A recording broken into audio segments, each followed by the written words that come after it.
നിങ്ങളുടെ ശരീരത്തിൽ ഒരു മുറിവുണ്ടായാൽ അത് പെട്ടെന്ന് തന്നെ ഉണങ്ങാറുണ്ടോ? ഒരു ഹെൽത്തി ഇൻഡിവിജ്വലാണ് നിങ്ങളെങ്കിൽ ഉണ്ടാകുന്ന മുറിവ് ഒരു 3-4 ദിവസം കൊണ്ട് തന്നെ ഉണങ്ങി തുടങ്ങുന്നതാണ്. പ്രധാനമായും ഈ ഉണക്കം താമസം വരുന്ന മുറിവുകൾ പ്രധാനമായും കാലുകളിലാണ് ഉണ്ടാവാറ്. ഈ കാലുകളിൽ കാണുന്ന ഈ മുറിവുകൾ തന്നെ മൂന്ന് തരത്തിൽ നമുക്ക് പറയാം.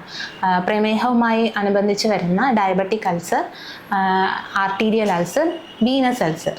ഇതിൽ ട്രീറ്റ്മെൻറ്റ് നമ്മൾ നോക്കുകയാണെങ്കിൽ ഡയബറ്റിക് അൾസേഴ്സ് ആണ് കുറച്ചും കൂടെ സിമ്പിളായിട്ട് ട്രീറ്റ് ചെയ്യാൻ പറ്റുന്നത്. കാരണം അതിന് കാരണമായിട്ടുള്ള പ്രമേഹത്തെ നിയന്ത്രിക്കുന്നതാണ് മെയിനായിട്ടും അതിൽ പറയുന്നത്.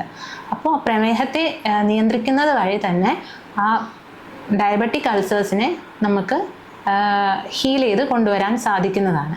എന്നാൽ ആർട്ടീരിയൽ അല്ലെങ്കിൽ വീനസ് അൾസർ ആണെങ്കിൽ ആദ്യം തന്നെ നമ്മളത് ഏത് ടൈപ്പ് അൾസർ ആണെന്ന് നമ്മൾ നോക്കുക. അതായത് ഡോപ്ലർ സ്കാൻ പോലുള്ള ഇൻവെസ്റ്റിഗേഷൻസ് വഴി നമ്മൾ അത് വീനസ് ആണോ ആർട്ടീരിയൽ അൾസർ ആണോ എന്ന് ഡയഗ്നോസ് ചെയ്തതിന് ശേഷം അതിൻ്റെ പ്രോപ്പറായിട്ടുള്ള ട്രീറ്റ്മെൻറ്റ് എടുക്കേണ്ടത് അത്യാവശ്യമാണ്.